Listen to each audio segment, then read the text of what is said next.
మీకు విషయం తెలుసా, బ్రూస్ లేకపోతే శివ లేదు. ఎందుకని అనుకుంటున్నారా? ఎందుకంటే Bruce return of the dragon అనే సినిమా చూసి ఇన్స్పైర్ అయ్యి తస్కరించో మన రాజీవ్ గారు శివ సినిమా తీశారనమాట. రిటర్న్ ఆఫ్ డ్రాగన్ లో హోటల్ కాన్సెప్ట్ ఉంటుంది, ఒక అమ్మాయి వస్తుంది, ప్రాబ్లం అవుతుంది, బ్రూస్ లీ ఫైట్ చేస్తాడు. అదే కాన్సెప్ట్ ని హోటల్ తీసేసి కాలేజ్ పెట్టి మార్చేసి సినిమా తీశారని ఆర్జీవి గారే చెప్పారనమాట.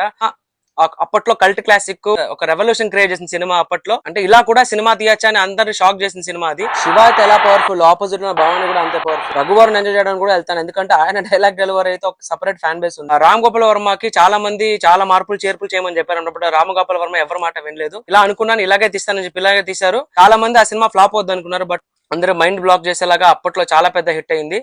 ఇంకోటి శివ అనే cinema it's return of 4 dragons అని చెప్పొచ్చు. రామ్ గోపాల్ వర్మ, అలాగే Nagarjuna as a Shiva, great legendary actor Raghuvaran as Bhavani, అలాగే మన మాస్ట్రో ఇళయరాజా గారి సంగీతం. సో వీళ్ళు నలుగురు చేసిన ఒక సెన్సేషన్ శివ. సో అలాంటి సినిమా మనకు రీ రిలీజ్ అవబోతుంది November 14th. అది కూడా 4K resolution with Dolby sound లో రాబోతుంది. సో అలాంటి కల్ట్ క్లాసిక్ ని ఇంకొకసారి పెద్ద బిగ్ స్క్రీన్ మీద ఎంజాయ్ చేద్దాం. ఎవరైతే చూడలేదో వాళ్ళకి ఫస్ట్ టైం ఎక్స్పీరియన్స్ ఉన్నప్పుడు సూపర్ ఉంటుంది. నేనైతే ఎక్సైటెడ్ అనమాట, నేను వెళ్తున్నాను సినిమాకి. అలాగే చాలా మంది వీడియోస్ చూస్తున్నారు కానీ సబ్స్క్రైబ్ చేసుకోవట్లేదు. ప్లీజ్ ఫాలో చేయండి, సబ్స్క్రైబ్ చేయండి, సపోర్ట్ చేయండి. మా కంటెంట్ మీకు చాలా వస్తూనే ఉంటాయి మన సైడ్ నుంచి. So please support love theatres and cinemas.